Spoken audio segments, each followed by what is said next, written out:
I don't really have an agenda. I just, kind of want to give give you the opportunity to bring up any questions that have come up as you've been filling out the survey. The chat is open. I'm also allowing people to unmute and speak, and I will let you know you guys take it away. What burning questions do you have about the PLS?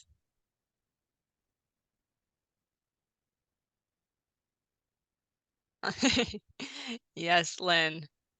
Um, well,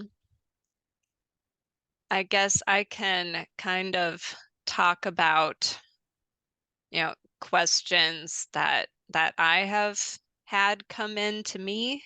And if any of them sound like something you have a question about, chime in, either in the chat or you can unmute, whatever works best for you. I've gotten a fair amount of questions about the overdrive reporting, um, and part of it I think stemmed from confusion that there was more than one tab in the spreadsheet. So the first tab is the usage, and then the second tab was the holdings. So, confusion about how to get the numbers. You know, the two tab spreadsheet was a common thing. Um, and and this year, James was able to break out how many ebooks versus audiobooks instead of just giving an overall title count, which is helpful also. Um, so if you got, a bunch of edit checks this time around, it's due to finally being able to provide the accurate number. Oh, I'm trying to think. Other questions. Reporting reference transactions. Um, uh, totally acceptable to provide an estimate based on a week or two of tracking, provided you use a typical week that, doesn't have a million programs and you're also not closed half the week. Typical week with typical programming is generally the guidance. Yes, Michelle. You can unmute if you want, or just type in the chat. Okay. Sorry about that. Yeah. In 6.6, it says annual fee paid to Odin for access. Okay. And I have $27 for the database, but I also have the entire Odin fee. Is it that just that $27 for the databases? Yes, I believe it's just for the databases, but let me double check. I have it open and I want to make sure that I'm telling you right. Okay, and yep, it oh, remind what question number was it again? Sorry. 6.6. Yep, it's just for the OLRs. Okay. Yep, Perfect. Thank you. not a problem. Okay, Michelle, again, another question. Okay. So in the number of print materials we have two things I'm wondering about. We have like the read along books, whether it's print and the audio together. Yep. Where do I put those? That is a good question. I'm just going to take a quick look into definitions to see if they give any guidance. I think I might have to do some digging on that one. So I'm just going to make a note in my handy dandy Word document to double check how those should be reported, and I will get back to you. Okay, and then one more along that same line. We Okay. have some preloaded tablets, Yes. launch pads. Where Yep. do they go? We circulate them. Okay. Sorry, I'm taking a look at the definitions again. I think that that for the holdings that could be reported under 7.4 non-media types of physical items, even though they have media on them, you're lending the, you know, the thing, not necessarily the media on it. So it makes most sense to me to report it in 7.4. And then the circulation would go under 7.13. Okay, thank you. Yeah. While I wasn't looking at the screen, we got 2 chat questions. So Beth asked, program attendants always get flagged. So synchronous is the same as live. So you can think of it as it's happening right here, right now. Asynchronous is something that people can, you know, either view later, like a recording, or or a program that doesn't necessarily have a fixed, you know, point in time. So looking specifically at 9.9 and 9.10.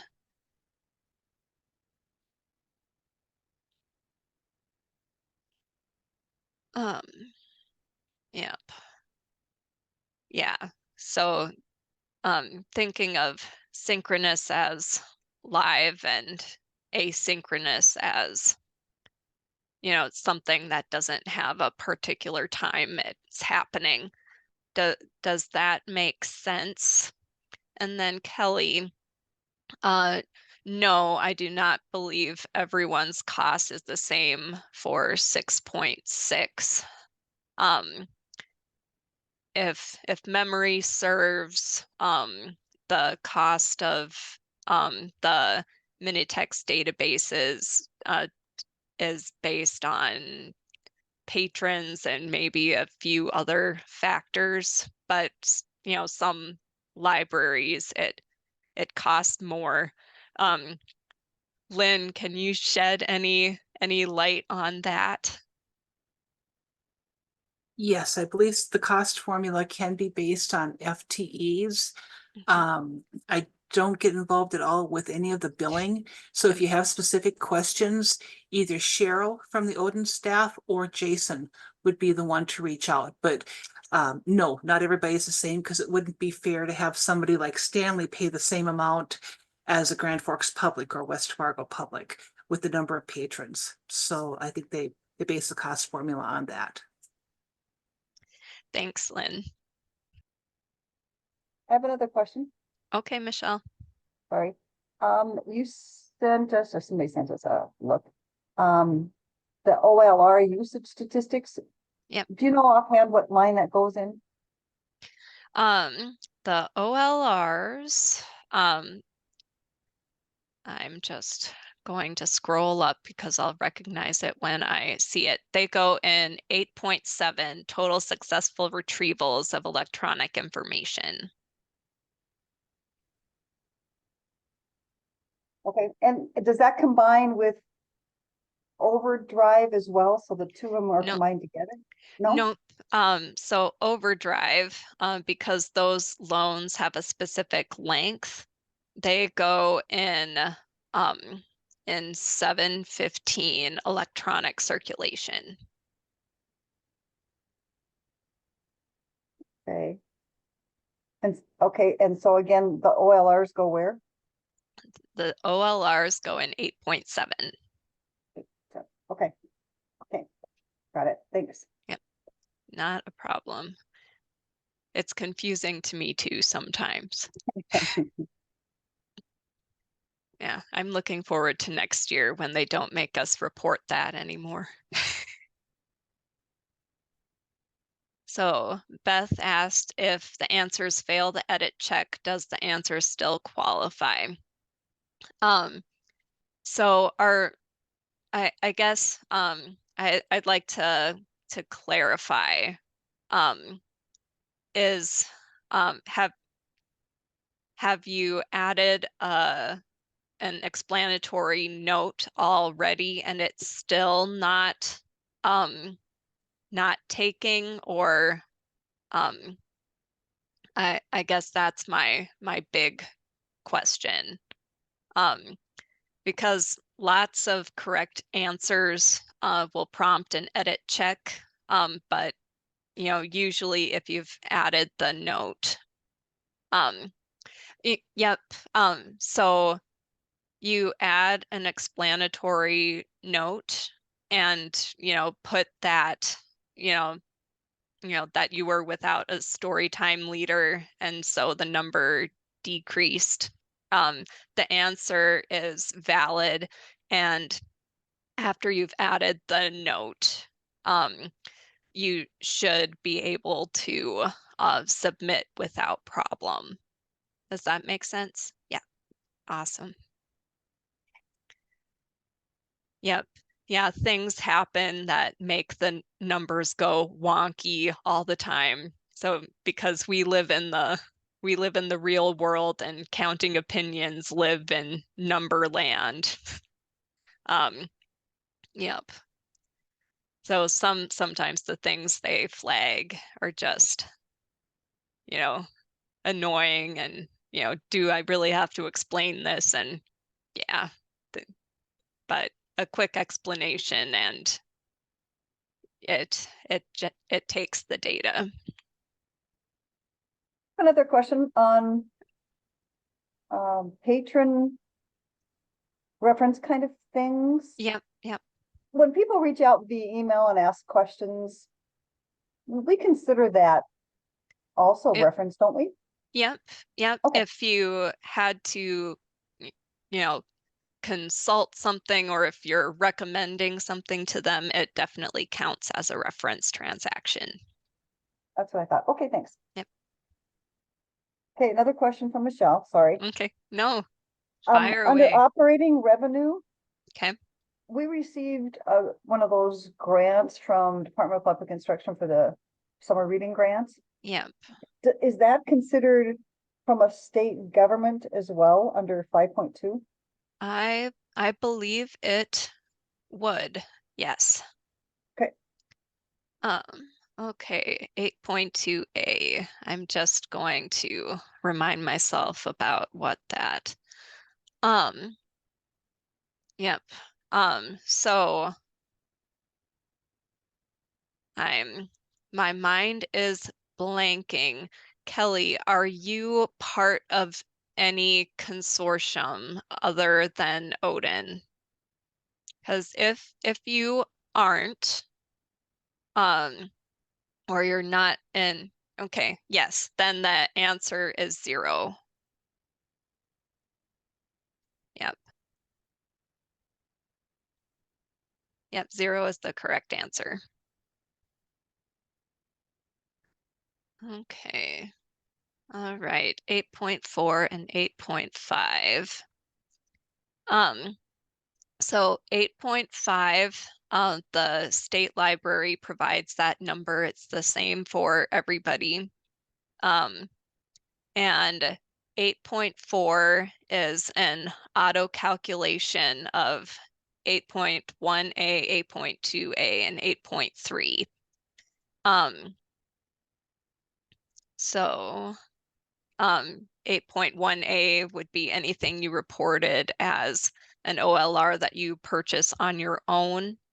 8.2A is the same, except as a consortium or group outside of Overdrive and the Minitex contract. And then 8.3 is derived from the master list of the Minitex contract that I believe is negotiated every 5 years. The number for 8.5, it should have been auto-filled, but this year it is 21. If it didn't automatically show up in your survey, please let me know. Yeah, there's a certain amount of data that we're able to pre-fill for you, and we try to, pre-fill what we can so you don't have to go looking stuff up too much. I confess, I don't know where 8.3 came from, but I do know that the Minitex contract is renegotiated every, I believe it's 5 years. And so I've felt pretty comfortable recommending people use the number from last year, just because I know that the contract hasn't changed. And when the contract is renegotiated, I'll get to find out more specifically where that number is coming from. Thank you, Lynn. You are amazing.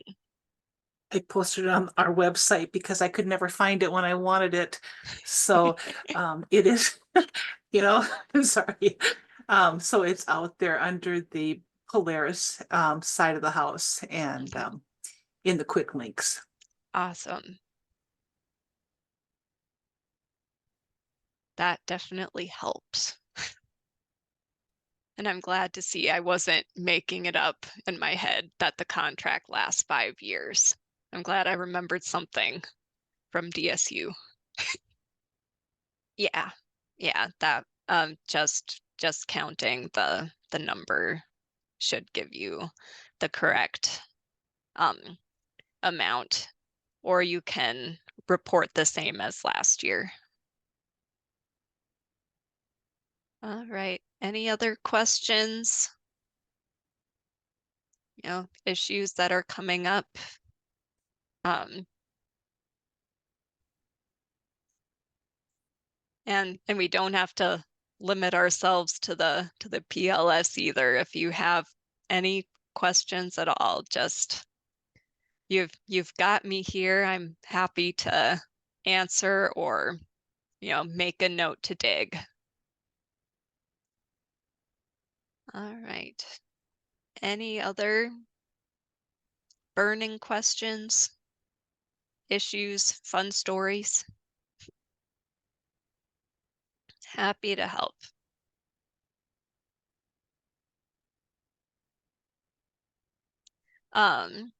Did you find having a drop-in question and answer session helpful?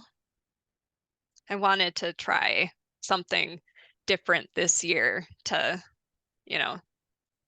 just try it out. I'm glad that you found this helpful. We will definitely do it again. Thank you so much for coming. If questions occur to you, after we say goodbye, you know where to find me.